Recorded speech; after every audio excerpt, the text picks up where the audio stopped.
강연을 하러 온 김연진 강사라고 합니다. 여러분들 만나서 반갑습니다. 네.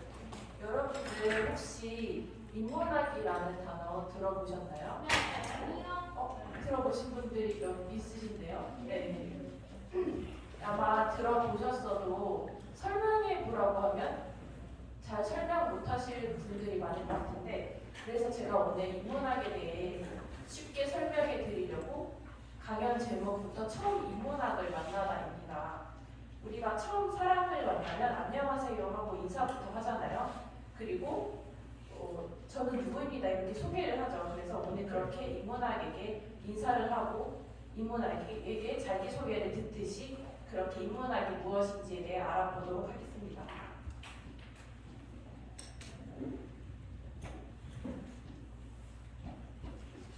밑으로 내리시면. 네, 제 이름은 인문학입니다. 이렇게 오늘 자기소개를 듣는 형식으로 인문학에 대해서 알아볼 건데, 왜 이런 형식을 가져왔냐면 여러분들이 오늘 쓰시게 될 글도 자기소개서이기 때문에 이런 형식으로 가져왔어요. 네, 여러분 오늘 글 쓰실 거예요. 왜 이렇게 빡세요? 인문학이 뭐예요? 이런 질문이 나오면 혹시 인문학이 뭔지 설명해 보실 수 있는 분 있으세요? 네. 네. 네, 맞아요. 또 다른 분 있을까요? 네, 맞아요.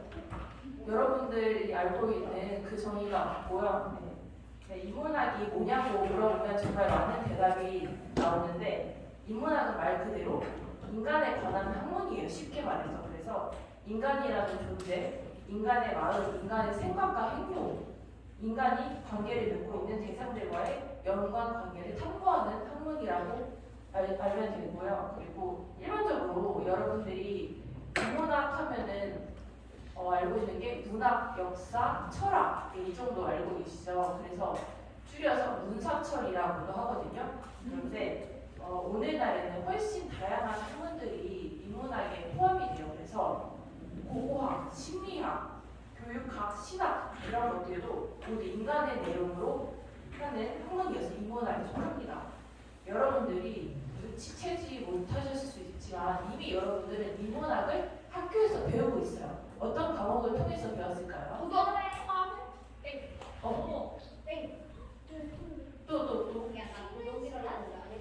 쉬는 시간? 네, 맞아요. 도덕 시간에도 우리가 배우고 있어요. 알게 모르게. 특히 크게 국어 시간에 문사철 중에 문학을 공부하고, 역사 시간에 역사를 공부하죠. 그래서 여러분들이 이미 인문학을 공부를 하셨어요. 그래서 예를 들면 여러분들이 SNS에서 쓰시는 용어들 중에도 인문학적 관점으로 해석할 수 있는 게 있는데요. 잉여인간이라고 들어보셨어요? 잉여인간이라는 말? 못 들어보셨어요? 잉여인간이 뭐냐면 잉여와 인간이 합쳐진 단어인데요. 잉여는 나머지 쓸모없는 그런 걸 뜻해요. 그래서 잉여인간은 쓸모없는 인간, 그런 말을 뜻하는 단어입니다. 그래서 잉여인간은 사회에서 쓸모없다고 느끼는 사람들을 문줄여서 한 말이고요. 그리고 인문학적 관점에서는 마르크스의 산업예비군이라는 말과도 사회적 의미가 같습니다. 그래서 비슷한 단어인 루펜, 프로레티리아트 이런 어려운 말이 있는데, 이렇게 19세기부터 마르크스, 헤겔, 니체 등에 의해서 심심치 않게 쓰였고요. 그리고 또 손창섭이라는 소설가 들어보셨어요? 옛날 소설가인데 들어보신 적 있어요? 네. 그분이 잉여인간이라는 제목의 소설을 쓴 적이 있어요. 그래서 대표적인 인문학자, 아까 도덕 시간 때 우리가 아직 배우진 않을 것 같지만 공자 들어보셨어요? 네. 그래서 대표적인 인문학자 중 하나인 공자 역시 삶의 상당 부분이 잉여의 시간을 보낸다고 해요.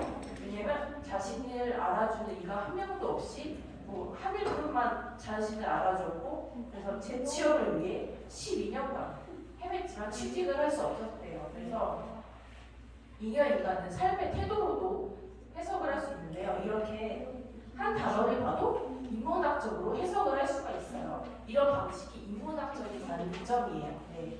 그래서 이렇게 우리가 인문학이 우리에게 자신이 인문학이라고 인사를 했죠. 그런 다음에 이제 인문학을 소개해 드리려고 합니다. 네, 인문학을 소개해 드릴 텐데 인문학이 어떻게 시작됐는지 보실게요. 그림 어때요? 무서워요. 그쵸, 무섭죠? 이게 뭐냐면 여러분 맞아요. 매장 문화. 그래서 여러분 네안데르탈린 들어보셨어요? 이게 네안데르탈린 사진이에요. 그래서 이 네안데르탈린은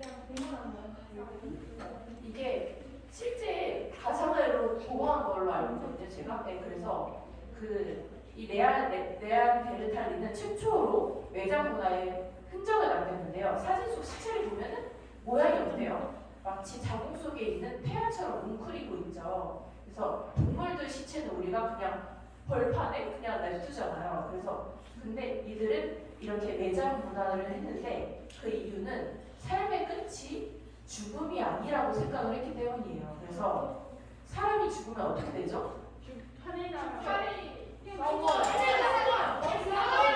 네, 맞아요. 몸이 차가워지고 딱딱해지죠. 그럼 사람의 몸에서 무언가가 빠져나가서 그런 건 아닐까 이런 상상을 하게 된 거예요. 이 사람들이. 그게 영혼이라는 게 아닐까. 그래서 그런 생각까지 하게 됐는데 그래서 이 네안데르탈린은 동물처럼 당장 먹고 사는 게 문제가 아닌 인간은 왜 죽을까? 네. 죽으면 어디로 갈까?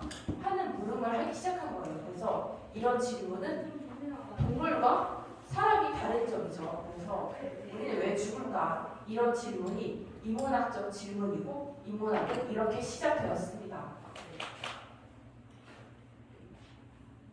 인문학에도 장점이 있어요. 우리가 인문학을 배우는 이유가 있는데 여러분들이 앞으로 자기소개서 쓸 때 제 장점은 뭡니다. 이렇게 소개를 해야 되는데 그런 것처럼 인문학의 장점이 뭔지 들어볼게요. 여러분 스티브 잡스 아시죠? 네. 애플에서 나오는 것 중에 뭐 갖고 있는 물건 있어요? 워치가 머리에. 워치 있어요. 네, 애플워치 있어요. 패드도 있어요. 사과 고글도시. 네, 맞아요. 저는 새로운 창조를 가능케 해주는 게 인문학이라고 생각을 해요. 여러분이 아시는 이 스티브 잡스는 맨날 똑같은 옷 입고 나와서 아이패드 만든 아저씨예요. 네. 그래서 인문학하면 빼놓을 수 없는 사람 중에 하나거든요. 그 스티브 잡스는 아이패드를 발표하는 자리에서 창의적인 제품을 만든 비결은 우리가 항상 기술과 인문학의 교차점에 있고자 했기 때문이다 라고 말했어요. 애플 신화를 만들 수 있던 비결도 기술과 인문학의 결합이었던 거예요. 그래서 인문학은 우리에게 새로운 걸 만들어낼 수 있는 상상력을 제공해 준다고 저는 생각합니다. 그래서 예를 들면 우리는 문학 작품을 통해서 상상력을 기를 수 있는데요. 우리가 학교에서 문학 작품을 읽고서 정답을 맞추려고 문제를 풀잖아요. 그렇지만 실은 문학 작품에는 정답이 없어요. 그래서 어떤 작품을 10명이 읽는다. 그러면 10명의 작품이 나오는 거예요. 왜냐면 10명 다 다른 해석을 하기 때문에. 그래서 나는 정답을 맞추려고 쓴 게 아닌데 자유롭게 해석하라고 쓴 건데 그걸 정답을 맞추는 게 우리 교육이긴 하지만 사실 작가들은 정답을 맞추라고 그 문학 작품을 쓴 게 아니에요. 그래서 어떤 작가는 이런 말도 있어요. 내가 쓴 글이 교과서에 실렸는데 나도 그 문제를 풀지 못했다. 나도 틀렸다. 그래서 저자 자신도 그 문제를 풀지 못했다라고 말했던 작가가 있는데 이렇듯 우리는 문학 작품을 읽고 다양하게 해석을 할 수가 있어요. 그래서 왜 이렇게 다양한 해석이 나오냐면 사람마다 경험과 생각이 다르기 때문이에요. 그래서 이를 통해서 우리 인간의 상상력이 얼마나 다양하고 기발하게 발휘될 수 있는지를 알 수 있다고 저는 생각합니다. 그리고 문학작품 말고도 역사, 철학, 예술, 신화 역시 우리의 상상력과 창의력을 길러주는데요. 역사는 과거의 이야기를 통해 현재와 미래를 바라볼 수 있게 해주고 철학은 남을 흉내내지 않고 생각하는 법을 길르게 해줍니다. 그래서 문학, 여러분 문학이 뭐냐고 물으면 어떻게 대답하고 싶어요? 네, 책 맞아요. 또? 네, 맞아요. 여러분들이 국어 시간에 이미 문학 작품을 배웠고 또 독후감을 쓰기 위해 읽었던 것들이 다 문학 작품이에요. 네, 맞아요. 그래서 또 문학은 특정한 언어로 쓰인 글을 뜻하는데 만약에 영어로 쓰였다 그럼 영미문학 이렇게 부릅니다. 그래서 문학의 장르는 시, 소설, 수필, 희곡, 평론 이렇게 나누어져 있어요. 저는 문학 작품을 읽어야 하는 이유는 작품 속 인물들을 통해서 이 세상에는 무척이나 다양한 사람들이 함께 살아가고 있다는 걸 알게 해주기 때문이라고 생각을 해요. 그래서 문학 작품을 읽으면 공감 능력이 생기거든요. 예를 들면 등장인물에게 감정이입을 하는 거예요. 여러분들 감정이입이 뭔지 아세요? 그 사람이 드라마 볼 때 좀 맨날 웃는 거. 아 맞아요. 드라마 볼 때 맨날 보여주시는 거 맞아요. 그 감정이입하신 거죠. 그래서 여러분이 재미있게 읽었던 스토리들을 생각해 보세요. 돌아보면 자신이 주인공에게 감정이입을 하고 있었다는 사실을 알게 됩니다. 그래서 여러분들 혹시 해리포터 아세요? 네. 네, 좋아하세요? 네. 네, 해리포터를 예시로 들어보겠습니다. 우리는 책 초반에 해리가 겪는 불행한 상황들을 목격하죠. 그래서 같이 사는 가족들에게 구원받고 또 부모님이 돌아가셨어. 그리고 해리는 이런 상황에서도 삐뚤어지지 않는 착한 아이이긴 한데 이때쯤이면 우리는 해리라는 캐릭터에 감정이입을 하게 됩니다. 네. 근데 마침 호그와트로부터 초대장이 오고 여러 사건들이 벌어지는데 우리는 과연 해리가 볼드모트를 물리치고 행복해질지 눈을 떼지 못하고 지켜보게 됩니다. 그래서 감정이입이라는 게 그래서 우리가 볼드모트를 응원하는 게 아니고 해리를 응원하게 되는 게 감정이입인데 해리가 기쁘면 우리도 기쁘고 해리가 눈물을 흘리면 우리도 같이 눈물을 흘리는 게 감정이입이라고 생각하시면 되겠습니다. 여러분 또 다른 책인데 어린 왕자 아세요? 네. 좋아하시나요? 좋아요. 정말 좋아요. 네. 그 어린 왕자는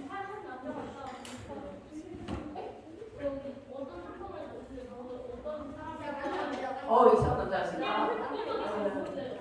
네.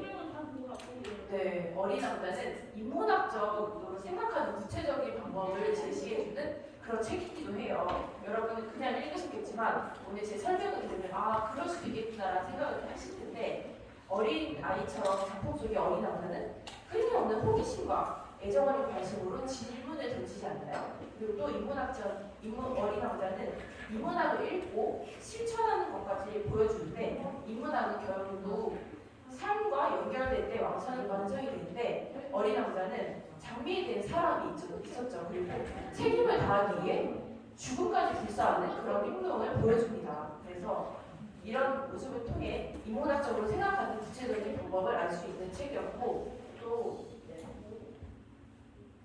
여러분들 역사가 뭔지 아시죠? 네. 학교에서 한국사 배우지 않나요? 배웠어요. 그쵸? 그게 다 역사인데 그 역사란 무엇일까요? 라는 질문에 저는 이렇게 대답을 하고 싶어요. 역사란 사료를 통해 듣는 과거의 이야기다라고 정리하고 싶은데 사료가 뭔지 모르시죠? 사료는 과거에 사람들이 남긴 흔적을 사료라고 해요. 그래서 예를 들면 뗀석기 시대의 유물 그거나 과거 사람들이 남긴 일기들이 사료가 되는 거예요. 그래서 사람들이 역사를 알고 싶어하는 이유는 여기 나와 있는 것처럼 과거를 통해 비추어 보아 현재와 미래에 더 나은 삶을 살아가고 싶어져요. 그래서 과거에 이런 일이 있었으니까 미래에도 이런 일이 있을 수도 있다. 그래서 대비를 할 수 있지 않나. 뭐 그런 이유로 우리가 역사를 알고 싶어 하는 거예요.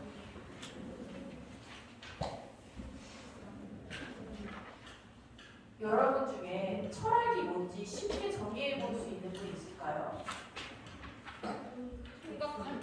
네, 맞아요. 여기 나와 있는 대로 철학은 생각하는 건데 사실 철학의 사전적 정의는 인간과 세계에 대한 근본 원리와 삶의 본질 따위를 연구하는 학문이 정의인데 저는 쉽게 생각하는 것이라고 말씀을 드리고 싶어요.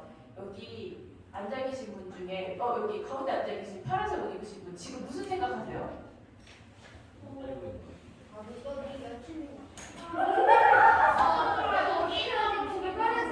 편하게 그냥 자유롭게 무슨 생각하세요?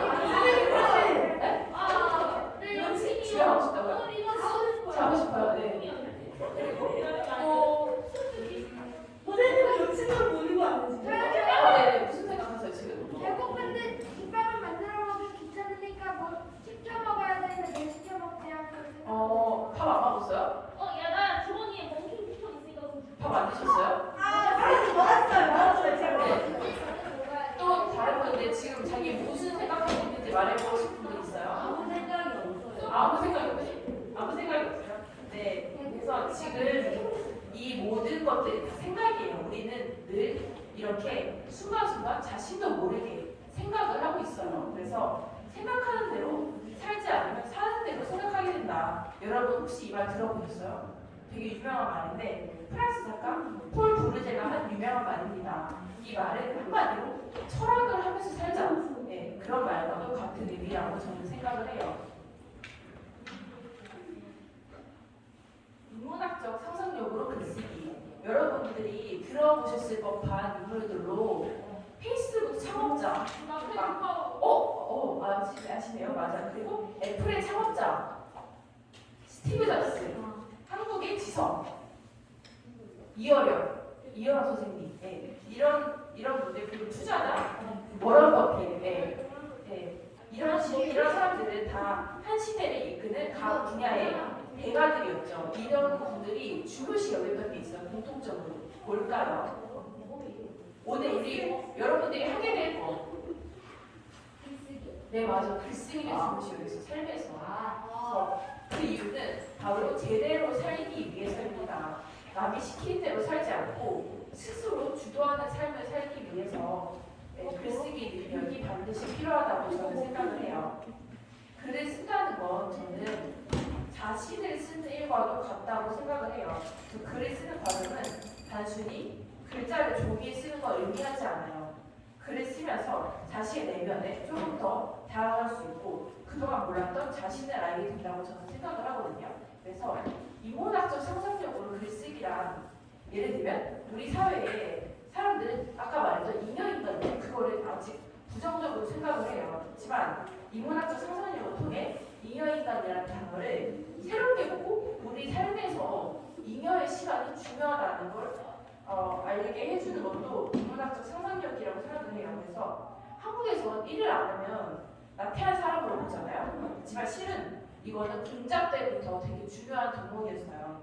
잉여의 시간들이 그 사람의 가능성을 엿볼 수 있는 시간이라고 저는 생각을 해요. 그래서 이런 것처럼 인문학적 상상력을 시선으로 잡고 나면 기존의 것도 새롭게 바라볼 수가 있거든요. 그래서 엄청난 발견을 할 수가 있어요.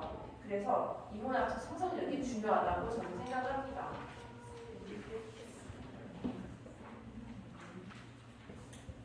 여러분들 이제 세상에 하나밖에 없는 자기소개서를 쓰게 될 텐데요. 혹시 한번 써본 적 있어요? 네. 학교에서 썼어요?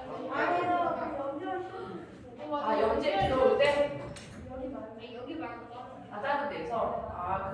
그렇군요. 네. 우리가 흔히 보고 들은 자기소개서는 저는 1남 2녀 중 둘째로 태어나 사업가인 신아버지 밑에서 자랐습니다. 뭐 이런 식이잖아요. 근데 사실 그런 거 너무 이제 지겹고 재미가 없어요. 그래서 오늘은 한번 이 세상에 하나밖에 없는 특별한 자기소개서를 써보도록 할 건데 어떻게 하면 그런 자기소개서를 쓸 수 있는지 제가 조금 힌트를 드리도록 하겠습니다.